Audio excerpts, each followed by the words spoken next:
Did you know consuming fermented foods might be better for your gut health than even a high-fiber diet? So today, let's cover the 6 best fermented foods for gut health. And as you probably already know, the health of your gut impacts not only digestion, but also neurological function, mood, memory, skin health, joint health, and even to some extent, your metabolism. And what you eat makes a big difference, including fermented foods rich in probiotics. And probiotics have been demonstrated to improve not only digestive symptoms, but also leaky gut and even the allergic response.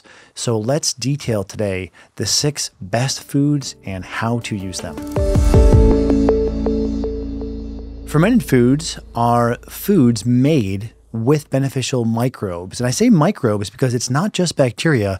Some fermented foods actually use healthy fungus to ferment them, and fermented foods will have an improved shelf life and improved flavor because of the bacteria or fungus that assist metabolism and partially preserve function. Probiotics were discovered through fermented dairy, actually. Elie Mechnikov, a Russian scientist, he observed that certain Bulgarian mountain town villagers had improved health and longevity due to the consumption of fermented dairy. And it seems that we need somewhat continuous exposure to probiotics, so to fermented foods, because many probiotics actually will not colonize you, but they rather have this transient impact, most namely but not limited to, on your immune system. This brings us to what I have found to be a fascinating study, 2021, the prestigious journal Cell. It was a small study, 36 subjects, but they compared either a high-fiber diet to consumption of 6 servings of fermented foods per day. And as I mentioned a moment ago, they found it was more effective to consume fermented foods and that the fermented foods were better at improving the gut microbiota diversity and in decreasing inflammation than was a high-fiber diet. So these foods really can move the needle and really do matter. By the way, if this has been helpful, please comment, subscribe, and share this with one person you think it might help. Okay, so coming to our first food, kefir, fermented milk, actually from the Turkish word meaning feeling good after eating. It's very low in lactose, so if you have lactose intolerance, you will likely tolerate kefir. From a research perspective, a 2020 clinical trial did find that kefir improved leaky gut. Subjects were given 10 ounces of kefir per day for 3 weeks. And just quoting the authors here, our study is the first showing that kefir supplementation causes an improvement in serum zonulin levels, zonulin being a blood test for leaky gut. Coming to food 2 within the same camp of dairy, yogurt. And again, yogurt has been shown to be tolerated even by people with lactose intolerance, so we shouldn't be too quick to write off yogurt. There are 2, I think, impressive randomized control trials that gave 1 cup of yogurt per day and either found improved constipation or improved inflammation in inflammatory bowel disease. And that then brings us to food number 3, which is sauerkraut, fermented cabbage. And you may have heard of this or think of this as a German dish, but it actually originates in China. It's rich in vitamin C, vitamin K, and in vitamin B6. And from a research perspective, it has been shown that sauerkraut can improve IBS symptoms. One trial administered half a cup per day of sauerkraut for 6 weeks, and they found improvements in the symptoms of IBS. Additionally, you may have heard of the 4th food, kombucha, a fermented tea. The nice thing about tea is many of them are also high in polyphenols, which is an antioxidant. So you kind of get 2 things for one here, the probiotics and the polyphenols. And a 2023 systematic review did find that kombucha improves dysbiosis, or it corrects imbalances in the intestinal bacteria. And then this brings us to food number 5. Fermented soy products.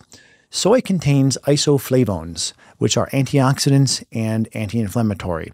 And especially when consuming traditional soy, so natto, miso, or tempeh, I think we can get the most benefit without some of the other processed soy. A 2019 review paper did found that natto improved constipation, Miso might improve GERD, and tempeh increases the levels of Akkermansia, which is a healthy bacteria that is part of the human microbiome. And then finally, coming to food number 6, kimchi. This is a Korean dish. It contains fermented vegetables like cabbage, carrots, and radishes, but also many seasonings like garlic, ginger, and chili peppers. It is the highest in probiotics, but it is also the highest in histamine. I'll explain more about histamine in a moment. I did want to share a 2022 randomized control trial that found that kimchi improves IBS and inflammation. 90 patients were given 1 to 2 cups of kimchi for 3 weeks, and they found improved IBS symptoms. The hallmark here is going to be pain, but it can also include bloating, distension, constipation, and or diarrhea. So this all improved, plus there was a decrease in inflammatory markers. Now, coming to histamine, this is one of the nuances that I think is important for you to be aware of. It's not going to be a problem for most people, but for some of us out there who may notice we're a little bit sensitive, a little bit reactive, then this is something to take stock of. Now, what is histamine? Histamine is a signaling molecule of the immune system, and for some people who tend to have a runny nose when they eat, flushing, heart palpitations, issues with low mood and insomnia, these are some of the most hallmark symptoms of having a histamine excess. And so this is where we may want to limit the dietary intake of histamine. In situations like this, I think a supplemental probiotic is the best approach because these will have a negligible impact on histamine. In fact, they are probably net antihistamine. And what we've put together for you here is a table of common fermented foods and the amount of histamine therein. The lowest histamine content will be kefir, followed then by yogurt, then by sauerkraut, and finally by kimchi. So just something to be aware of. And we've talked about in other episodes histamine intolerance and what you can do for that in more detail. And then the final question I wanted to address is, can you obtain adequate probiotics from food as compared to a supplement? And the answer is yes. We have painstakingly compared a probiotic supplement against a few different probiotic-rich fermented foods. And what you see is there's a lot of overlap between the amount of probiotic you get from a supplement as compared to foods. So if your preference is foods, I think we can safely conclude you can obtain ample probiotics from your foods, from fermented foods. And then finally, how much, how often, how to use, how to consume. Anywhere from 1 serving up through 6 servings per day has been shown to be tolerated and beneficial. Again, bear in mind if you're someone who might be histamine sensitive, and then I would opt for either a probiotic or the lower histamine foods. And when shopping for a fermented food, look for, whenever possible, organic, unpasteurized, and either live cultures or naturally fermented being listed on the label. Take the time to eat healthy for a healthier gut. You will reap substantial benefits from doing so. Okay, this is Dr. Ruscio. I hope this helps, and I hope you will leave a comment and let me know your experience.